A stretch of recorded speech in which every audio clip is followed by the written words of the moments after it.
दुनिया का हर शख्स दर्द का तजुर्बा रखता है, फिर भी वो दूसरों का दर्द नहीं समझता। दूसरों को कष्ट देकर हासिल किए गए सुख की उम्र बहुत ही कम होती है। गिरते हुए पट्टे सबसे बड़ा उदाहरण है कि वो बोझ बन जाओगे तो अपने ही गिरा देंगे। अगर सुकून चाहते हो तो लोगों की बातों को दिल से लगाना छोड़ दो।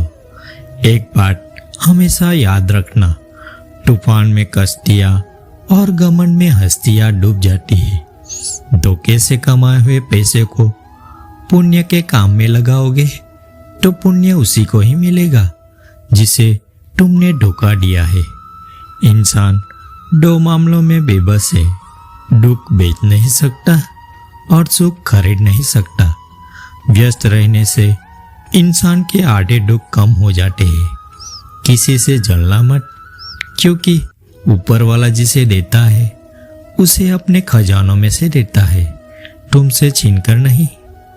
भगवान श्री कृष्ण ने गीता में कहा है, मुझ पर भरोसा करो, किंतु ऐसा कभी नहीं कहा कि मेरे भरोसे बैठे रहो।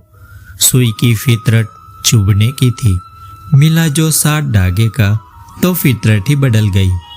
यदि खुश रहना है तो जिंदगी के फैसले अपने परिस्थितियों को देखकर लो।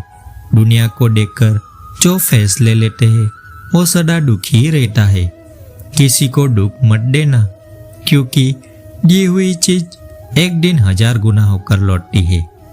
पैसा तो सब कमाते हैं, दुआ भी कमाओ। दुआ वहाँ काम आती है जहाँ पैसे काम नहीं आता। आज हमने परछाई से एक सवाल पूछा कि क्या चलती हो तुम मेरे साथ? उसने भी हंस के कहा, और कौन है तेरे साथ? लोगों के चेहरों पर मत जाना, चेहरे से बड़ा कोई नकाब नहीं होता। मैंने अपनी जिंदगी में सारे महंगे सबक सस्ते लोगों से ही सीखे हैं। इंसान कहता है, भगवान तू मेरी प्रार्थना उसी वक्त क्यों नहीं सुनता? भगवान मुस्कुराकर कहता है, मैं तेरी गुनाहों की सजा भी तो उसी वक्त नहीं देता।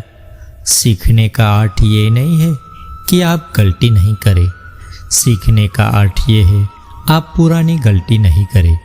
एक कहावत है कि मेंढक को चाहे सोने की ईंट पर भी बैठा दो, वो छलांग नाले में ही लगाएगा। वैसे ही कुछ लोग हैं, संबंध बड़ी बड़ी बातों करने से नहीं, छोटे छोटे भावों को समझने से गहरे होते हैं। आईने की कीमत भले ही हीरे से कम हो, पर हीरे के जेवरात पहनने के बाद हर कोई खोलता आईना ही है। आँख में बड़ा तिनका, पेड़ में घुसा कांटा और रूह में दबी आग से भी ज्यादा भयंकर है दिल में छुपा कपट और पाप। जब तक आप में दूसरों को दोष और कमियां ढूंढने की आदत बनी रहेगी, उस समय तक आप किसी दूसरों को तो क्या अपना भी भला नहीं कर सकते।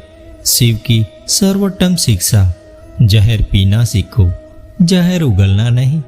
सुख दुख निभाना तो कोई फूलों से सीखे। बारात हो या जनाजा साथ जरूर देते हैं। जो खर्च कर सके वही धन का वास्तविक मालिक है, बाकी तो सभी संपत्ति के चौकीदार है। ईश्वर कहते हैं, किसी को तकलीफ देकर मुझसे अपनी खुशी की दुआ मत करना, लेकिन अगर किसी को एक पल की भी खुशी दो तो अपनी तकलीफ की फिक्र मत करना। सुख 3 बार आता है, पहले उम्मीद बनकर, फिर सांत्वना बनकर और अंत में समझौता बनकर। इंसान मायूस इसलिए होता है क्योंकि वो रब को राजी करने के बजाय लोगों को राजी करने में लगा रहता है। इंसान यह भूल जाता है कि रब राजी तो सब राजी।